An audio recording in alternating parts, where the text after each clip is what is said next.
Hi everyone, welcome back to my channel RMB Edutech. আশা ৰাখিছো আপোনালোক সকলোৱে ভালে আছে আৰু আজিৰ এই ভিডিঅ'টোত আমি আলোচনা কৰিম এসিস্ট্যান্ট একাউন্টস অফিচাৰ পোষ্ট ওলাইছে এপিএসসিৰ আন্ডাৰত আৰু ওলাইছে আসাম পাৱাৰ ডিস্ট্ৰিবিউশন কোম্পানী লিমিটেড এপিডিচিএলত ওলাইছে আৰু 69 পোষ্ট ওলাইছে assistant accounts officer class 3 post আৰু কোট কিমান ওলাইছে আমি এতিয়া ডিসকাস কৰিম নাম্বাৰ অফ পোষ্ট টোটাল আপোনাৰ ওপেন ক্যাটেগৰি ওলাইছে 36 ৰিজাৰ্ভ ফৰ ওমেন 13 OBC 13টা তেনেকে গুটে টি ট্ৰাইব আদিবাসী 6টা ৰিজাৰ্ভ ফৰ এসসি 6টা দেন প্লেইনছৰ কাৰণে 5টা হিলছৰ কাৰণে 3টা টোটাল পোষ্ট ওলাইছে 69 তাৰে ৰিজাৰ্ভ ফৰ উইমেন ক্যাটেগৰি কাৰণে আছে 20টা আৰু বহুত ধুনীয়া পোষ্ট ওলাইছে বহুত ভাল পোষ্ট ওলাইছে ইমানখিনি পোষ্ট একেলগে ওলাইছে পিডব্লিউডি ক্যান্ডিডেটৰ কাৰণে 4টা লগতে এক্স সাৰ্ভিসমেনৰ কাৰণে আছে 4টা পোষ্ট টোটাল 69 তাৰে 20টা ৰিজাৰ্ভ ফৰ উইমেন ক্যাটেগৰি তো যিসকল উইমেন ক্যাটেগৰি ক্যান্ডিডেট আছে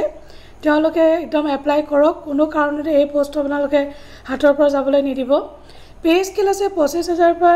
92000 গ্ৰেড পে 11000 পেমেন্ট 3 আৰু এইজিসেলৰ এডভাৰটাইজমেন্টটো মই অলৰেডি কৈছিলো ঠিক সেম গুটেখিনি সেম মানে ক্লজ আছে এপিডিচিএলটো খালি পোষ্টটো বেলেগ তাত 61 আছিল ইয়া টোটাল পোষ্ট আছে 69 বাকি এডুকেশনাল কোৱালিফিকেশন মিনিমাম 55% হ'ব লাগিব আৰ্টস সায়েন্স আৰু কমাৰ্চ আৰু গুটেকিটা বিভাগে আপোনালোকে এপ্লাই কৰিব পাৰিব যিকোনো ব্যাকগ্ৰাউণ্ডৰ হলে আপোনালোকে এপ্লাই কৰিব পাৰিব বিকম হওক বিএসসি হওক বা বিএ হওক গুটেকিটা আপোনালোকে এপ্লাই কৰিব পাৰিব কিন্তু কম্পিউটাৰ সাৰ্টিফিকেট থাকিব লাগিব ডিপ্লোমা মিনিমাম 3 মান্থছৰ কাৰণে আপোনালোকৰ ডিপ্লোমা সাৰ্টিফিকেট থাকিব লাগিব যে লোকৰ ব্যক্তিগত ডিপ্লোমা সাৰ্টিফিকেট নাই কম্পিউটাৰ সাৰ্টিফিকেট নাই তেওঁলোকে এতিয়াৰ পৰা ষ্টাৰ্ট কৰি দিওক যে ক্লাছবিলাক কৰিব কাৰণে কাৰণ সাৰ্টিফিকেটখন আপোনালোকে তেতিয়াই সোনকালে পাব আৰু পৰীক্ষা পতালৈকে হয়তো আপোনালোকে 3 মাহ এটলিষ্ট সাৰ্টিফিকেটখন পাই যাব লাগে এইজটো অসম গভৰ্ণমেণ্টৰ বহুত বেছি দিয়ে 21/38 বাকি এসটিএসসি কাৰণে 5 বছৰ ওবিসি কাৰণে 3 বছৰ পিডব্লিউ কাৰণে আৰু বেছি কৈ থাকে আপোনালোকে এখিনি পঢ়ি ল'ব পিডব্লিউডি সাৰ্টিফিকেট লাগিব আৰু গভৰ্ণমেণ্ট এমপ্লয়ি যিবিলাক আছে তেওঁলোকে এনওসি প্ৰভাইড কৰিব লাগিব মানে প্ৰপাৰ চেনেলৰ থ্ৰুদি আপোনালোকে এপ্লাই কৰিব লাগিব আৰু স্মল ফ্যামিলি নৰ্মছখন ফৰ্ম এড আপোনালোকে এপ্লাই কৰিব লাগিব ষ্টাৰ্টিং 15 জুনৰ পৰা লাষ্ট ডেট আছে 14 জুন আৰু last date for payment of application 16 জুলাই আগৰটো নিচিনা একে গুটে ফিজ কিনিও একে আপোনালোকে চাই লওক জেনেৰেলৰ কাৰণে 297.20 বাকি এসটি এসসি ওবিসি এমওবিসি কাৰণে 197.20 বিপিএলৰ কাৰণে 47.20 পিডব্লিউডি কাৰণে 47.20 বাকি যিখিনি কাগজ পত্ৰ আপোনালোকে এখিনি ৰেডি ৰাখিব মেট্ৰিকৰ পৰা একদম বিকমৰ লৈকে যিখিনি আছে experience caste certificate exchange certificate এই গুটেবিলাক আপোনালোকে নিজৰ লগত ৰাখিব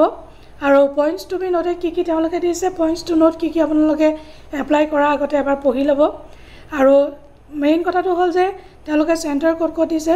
শিলচৰ যোৰহাট নগাঁও তেজপুৰ কোকৰাঝাৰ গুৱাহাটী এইকেইটা তেওঁলোকে চেণ্টাৰ দিছে সো ইমানে আছিল মেইন কথাখিনি মই আপোনালোকক পঢ়ি দিলোঁ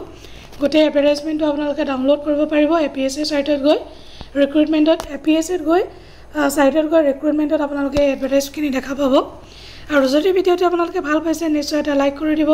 শ্বেয়াৰ কৰিব নাপাহৰিব লগতে মোৰ চেনেলটো সাবস্ক্ৰাইব কৰি দিব বুলি আশা ৰাখিলো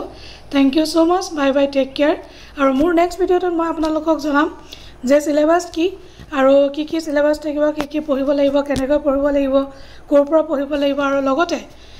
প্ৰিভিয়াছ ইয়াৰ কোৱেশ্চন পেপাৰ মোৰ লগত আছে মই কিকনো আপোনালোকৰ ওচৰত শ্বেয়াৰ কৰিম কেনেকুৱা ধৰণৰ কোৱেশ্চন আহিছে আপোনালোকে এটা অনুমান কৰিব পাৰিব সো আজিলৈ আহো বাই বাই টেক কেয়াৰ এভৰিৱান